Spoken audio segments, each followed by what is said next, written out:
Chapter 14. A Plan. The next morning, Clyde again appears at Jack's door.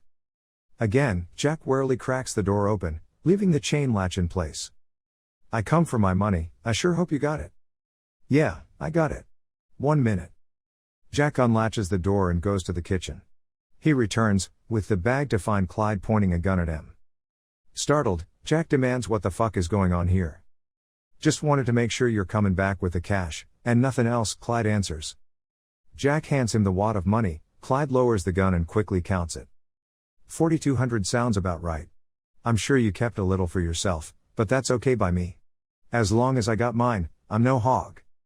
As he turns to leave, Jack suddenly calls him back. "Wait a minute. Want to make some real money, real easy?" Clyde slowly turns back to face him, and Jack motions towards the kitchen. "Come on and have a beer, and I'll tell you how." They go into the kitchen. Jack gets Clyde a beer from the refrigerator, and, together, they sit at the table. "Did you ever hear of James Wheeler?" "Was I supposed to?" Jack continues. "How about Tyron?" "Never did, never heard of neither one of 'em. I used to work for Tyron. I had a pretty good job. Then one day, the whole company collapsed, my job, my pension, everything, right down the shit can. The guy who ran the company was this James Wheeler. They charged him with embezzlement. The word was that he'd salted away a bunch of cash, offshore, but the feds could never find it. He kept saying that when Tyron went down, he lost his ass too. In the end, they got him on some small shit. He only got a year and a half, and he didn't even do that, they paroled him early." "Some shit," interrupts Clyde. "I saw him on TV when he got released. He lives over in the city. I've been there a bunch of times, doing some surveillance. I know he's got the money, I just know it, and I got a plan to get it. Or, at least, a good amount of it. I like the sound of all that money, but where do I come into all this?" "Not only you, your little nephew too," Jack replies. "Wheeler's got this dog. When I worked there, everybody said he liked the dog more than his old lady. He used to bring it to work with him, on a regular basis. He even had the dog with him when he interviewed people for jobs or promotions. Word was that if the dog didn't take to the guy right away, he didn't have a chance of getting the job. I guess Wheeler figured his dog had ESP or something. Anyway, he's in love with the fucking mutt. So, my plan is to kidnap the dog and ransom it back to Wheeler. If he comes up with the money, then we can be pretty sure that he's got more squirreled away somewhere. If not, then I guess we can be sure that he's on the level about being broke, 'cause, like I said, he'd do anything for that mutt. If he does have more money, I guess the next step is figuring out how to get it from him." "And, how are you gonna do that?" asks Clyde. "I'm not sure." There is a brief silence before Clyde replies, "I got an idea that's gonna make it real easy." He explains his plan, adding, "Let me get back to Morris, he'll do whatever I say so it won't be any problem." "Who's Morris?" "He's my little nephew, that's his name. He's a pretty smart little shit, he'll catch on real quick." The following day, Jack and Morris are sitting on the park bench, across the street from Wheeler's building, waiting for him to walk the dog. Morris is playing a handheld video game. When Wheeler emerges, with his dog, Jack says to Morris, "Okay, kid, let's go." Immediately, Morris leaves Jack's side, and casually approaches Wheeler, where he begins to make a fuss over the dog. "Oh mister, what a cute little doggy. Can I pet him?" Wheeler smiles broadly. "Sure sonny, he likes being petted." Morris pets the dog playfully. "I sure wish I had a dog like him. What's his name?" "Sparky," Wheeler replies, still smiling. "And, what's your name, sonny?" "I'm Morris." Without looking up, Morris adds, "That's a cool name, I like Sparky. Can I come and see him again tomorrow?" "I think Sparky likes you too," agrees Wheeler. "See his tail going. I'm sure he wants to see you again. Sparky and I will be here same time tomorrow." "I'll be here too," answers Morris, excitedly. As Wheeler walks away, Morris returns to Jack at the bench, and they leave for home. The next day, at the exact same time, Wheeler exits the building, with Sparky. And, as pre-planned, Morris approaches and begins to pet the dog. Suddenly, the boy pulls out a pair of cutting pliers and snips the leash in one clip, before picking up the small dog and running. Wheeler is momentarily stunned, before shouting, "No! Come back! Come back!" He starts to chase Morris, and is nearly hit by a passing car, as he darts across the street in pursuit. After a short run into the park, Wheeler stops, panting heavily, with his hands on his hips. He can only watch, as Morris and Sparky disappear in the distance in the park. Morris brings the dog to Jack, who is waiting at the park's far end. Jack tapes Sparky's mouth and feet with duct tape, then draws a can of ether from the roller suitcase he has brought with him. He sprays some onto a rag, which he uses to cover Sparky's nose. Very shortly, the dog lies still. He then puts Sparky into the roller luggage bag, and they leave to get the bus home. Arriving home that afternoon, Jack and Morris lay the luggage in front of them, and Jack opens the bag. Sparky is not moving. A little confused, he untapes the dog's mouth and watches as its jaw drops open, tongue protruding. Jack looks up at Morris, with a solemn stare. Morris immediately realizes what has happened and begins to scream, "He's dead! Sparky's dead! You killed him!" Tears stream down his cheeks. Jack is shocked. For a moment, he isn't sure what to do. He starts trying to console Morris, as best he can. "Hey kid, I didn't mean to do it, I just wanted to keep him quiet. I guess I gave him too much. It was an accident, honest kid, it was an accident." Morris continues to sob, "I love Sparky. I even thought that if Mr. Wheeler wouldn't buy him back, I could have kept him, I thought about that a lot." Again, Jack hesitates, he is not sure what more he can say to the grieving Morris. "I know kid, but there's nothing we can do now, we just gotta keep going like we planned. We sure don't want Sparky's death to be for nothing, do we? Now, go get your uncle, I want to talk with him." An hour later, Clyde arrives at Jack's apartment and immediately sees the dog, lying on the floor next to the luggage. "What the fuck are we gonna do now?" he blurts in surprise. "I say we go through with the whole thing as planned," Jack answers. "We don't have to say shit about the dog being dead, he won't know until it's time for us to collect the money." "And what's gonna happen then?" "Who knows and who cares?" Jack replies. "We get the money and it's game over.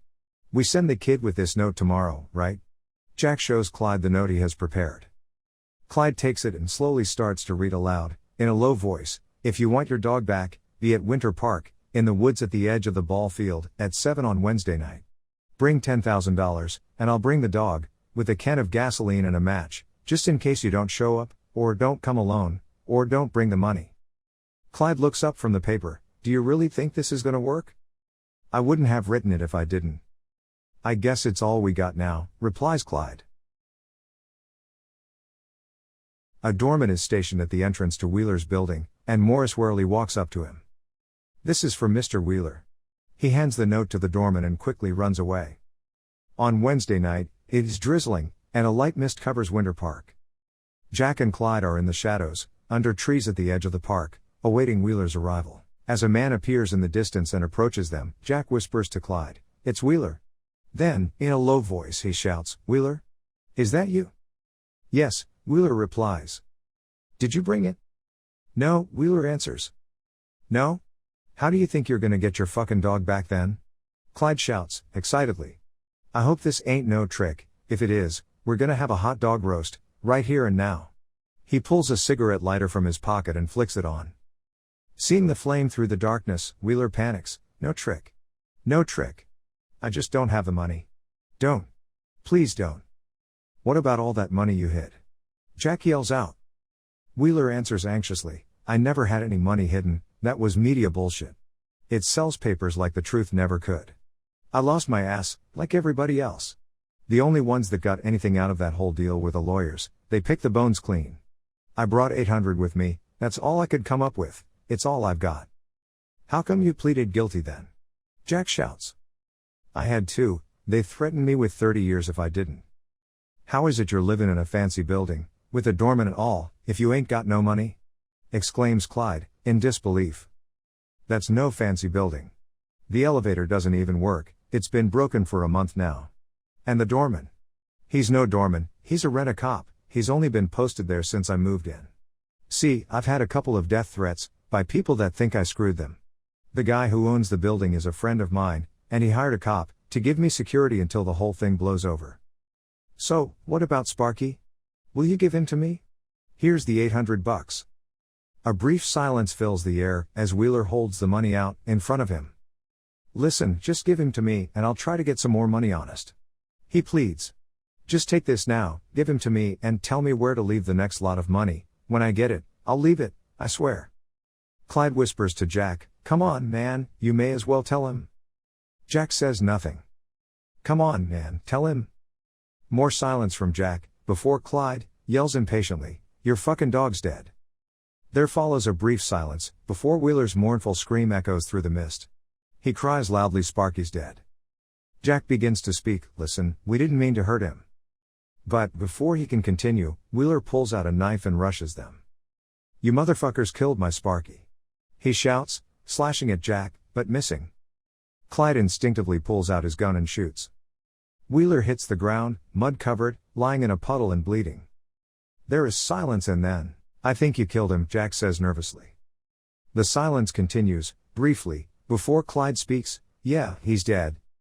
He turns to Jack, "I didn't have any choice. If I didn't shoot him, he would've sliced you right up. The man just went crazy. I saved you. If it wasn't for me, you'd be the guy laying there in that mud."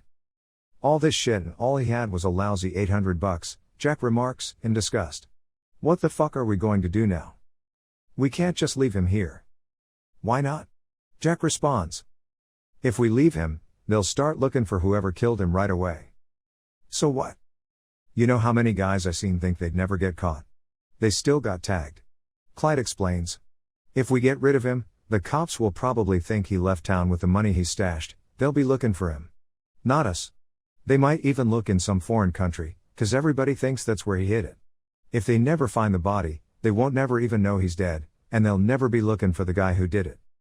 "Clyde, for a guy who they call dumb, I have to say, you make a lot of sense. Now, I don't know how you did it, but you must be pretty good at getting rid of dead people, 'cause I never did see DS again, after you got done with him. Let's pull him over here, and cover him in a little brush, just in case somebody happens by." They drag the body underneath a pine tree, where they cover it with sticks and wet leaves. Then, Jack takes out his phone and calls Petey.